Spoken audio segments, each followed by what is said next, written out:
What about these guys? The KH-59M and KH-59ME that were leaked yesterday.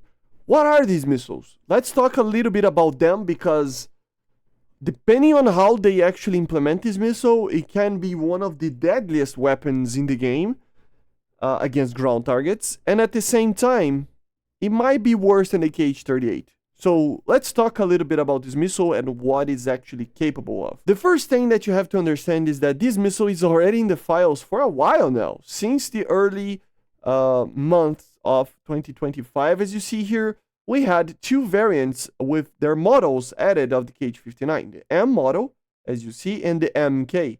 The M being a normal TV-guided one, and the MK being an anti-ship version with radar guidance, okay? So what are these missiles? So clearly you can see the missile is something of a different kind of line of thinking over here, but it is an upgrade to existing designs, okay? So the Russians, actually the Soviets, right, designed this missile to be initially a larger KH-25, okay? Once they realized that because of the larger size, they could actually make this missile do other types of missions, they actually made this missile kinda into a anti-ship missile and also like a cruise missile. So this is the M variant that they actually leaked yesterday, and this missile uses a rocket, propellant, just like a normal missile, but also a turbofan engine. Yes, a very small turbofan engine, and it has TV guidance with inertial guidance as well on the ME version, if I'm not mistaken. I have to check, but even this one, if I'm not mistaken, already uses some form of INS guidance, which means that initially it will fly with inertial guidance systems, and then afterwards it will actually fly with the actual sensor, okay? In this case, for the version that we had leaked, a TV sensor. So how it would work in real life is that it would fire this missile. It has sensors that are radio altimeters and stuff, that would, basically make this missile fly very low to the ground. If it was the sea, for example, it would fly as low as 7 meters to be able to hide from anything else. And then up on the ground, it would be a little bit more, like 100 meters or something like that on the very minimum, so that it can actually, not crash into anything. And it would be a subsonic missile, or a missile that it's a little bit slower. They actually started to make this missile very similar to the KH-58, but that thing was too fast for the optical system. And the objective, like I said initially, is that this missile would be a larger version of the KH-25, right? So overall, the sensor needed to be working, and if it was too fast, it wouldn't work very well, okay? So that's why it's such a slow missile. The max speed of this thing is around Mach 0.88, more or less, right? It's like 1,000 kilometers per hour, more or less, right? Which is still fast, but it is not as fast as other missiles that you will see, for example, even the KH-38, right?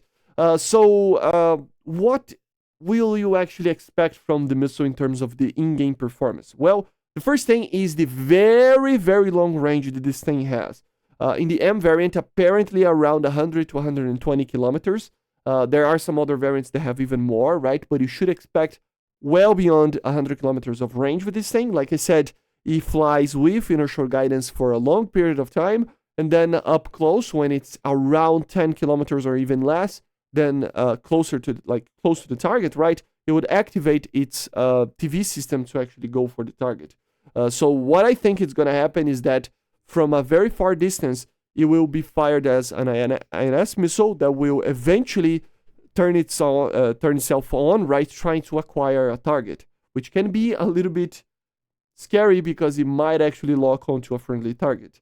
But if you are up close, like less than 10 kilometers, you will just directly lock onto the target. So it's very similar to other missiles that you see already in the Russian Air Forces, okay?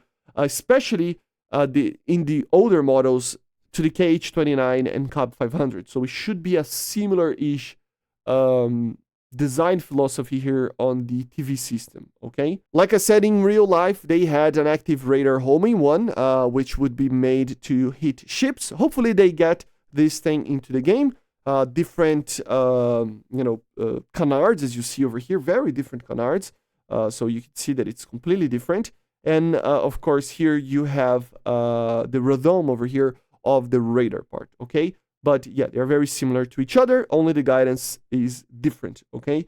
Apparently, this one has a little bit more range, but I couldn't confirm, okay? The anti-ship one. So, but what about performance itself? So we need to take a look on the KH-38, right? Because the KH-38 is the closest to this thing that we have in the game. So will it be better or worse than the KH-38? And I think that's the major thing that we need to talk about, because the KH-38, guys, it is the best and most deadly weapon that the Russians have, and probably the best weapon in the game to kill tanks as well, right? So this is a TV1. Let's compare it to the TV1, since it is basically the TV1 that we will have, right?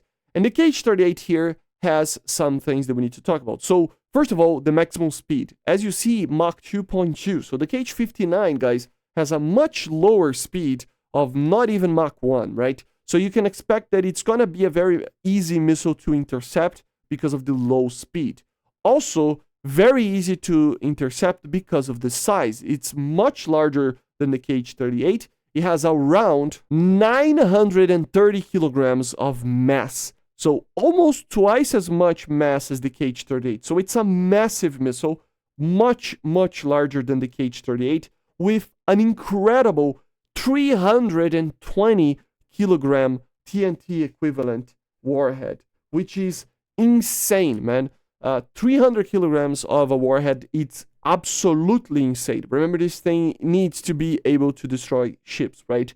So yeah, you already have the TNT equivalent of 152 kilograms on the KH-38. And my mistake, guys, I actually told you guys something wrong. The actual mass of the warhead is 320 of explosives, okay? But it doesn't mean that it's the TNT equivalent. So it might be that the TNT equivalent is even higher, like 400, 500 kilograms. We don't know, okay?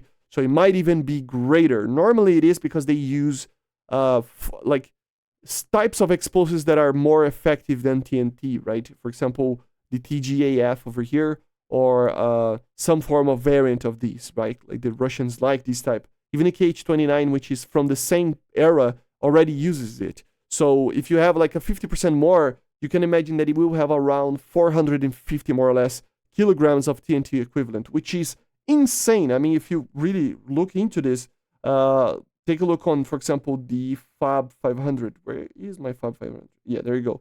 The FAB 500, which has like one of the most efficient, bombs on the sense of weight to TNT equivalent. It's one of the most efficient ones, one of the best bombs in the game that is non-guided, right? I arguably would say that it's the best because of the weight, everything. It's just amazing. FAB 500s are amazing. The M62, of course. These are efficient AF, right? But in the terms of weight to TNT equivalent, I mean, 500 kilogram mass with 340 TNT equivalent. So imagine if it is the same explosive type, you could see a 450 TNT equivalent. It means that it's higher than a FAB 500. It's a larger bomb than a FAB 500 falling down with almost Mach 1 speeds and guided. So it is very much deadly. But it has its drawbacks. Like I said, it is very slow, very large. It means that it's going to be very easy to intercept with AA systems. But if it hits the target, it's going to do a lot of damage. So should you be scared about these missiles? Honestly, guys, maybe a little bit, but not much. It's a very scary weapon on the regards of range and on the regards of the amount of explosives that this thing can carry. It's a cruise missile. So practically, right? So it's insanely strong. But at the same time, if you are playing with an AA system, or if you have an AA system that it's in the match, it will probably be able to hit these things very easily as well, right? Considering that it is one of the most modern AA systems that we have in the game. So at the end of the day, guys, it is, yes, a very scary weapon, and you should be scared of this thing. The KH-38, I still believe, might be more dangerous because of the speed that it has, but this thing has so much firepower that even if it misses, if you are nearby this thing, this is a mini nuke. It's a very large bomb inside this thing. larger than a 5500, like I said, right? So it's pretty huge. And overall, guys, more times than not everybody's playing with AAs, especially the modern ones, right? You don't see that many. So you see some, but not that many as you expect. So if you get lucky when playing with this, it can destroy a whole team. But if not, it's very easy to intercept. So it's a 50-50 coin. It depends on the match. I still believe it's going to be a formidable weapon, but in the right hands, because in the wrong hands, it might be very easy to intercept, a little bit on luck based as well, depending on what the enemy has to defend itself from this thing. So I don't think it's going to break the game, but it's coming from a nation that already has the best air-to-ground missile in the game. So you might just have a feeling that it's a little bit scary, right? So yeah, guys, this is the KH-59, a very, very amazing missile that I think is gonna change it up a little bit, not by much, but it will be kind of scary because of the size of the missile. It's just such a large missile. Jesus Christ. It's like a 320 kilogram warhead, man. It's a very large warhead. So, yeah. But basically, this is it. So let me know in the comments what you think about it. We're going to, of course, test it out if the leaks are true and indeed comes in this patch. So keep an eye out. See you guys on the next one. Make sure to subscribe, leave a like, leave a comment, become a member or a patron to help out the channel. And see you guys. Bye.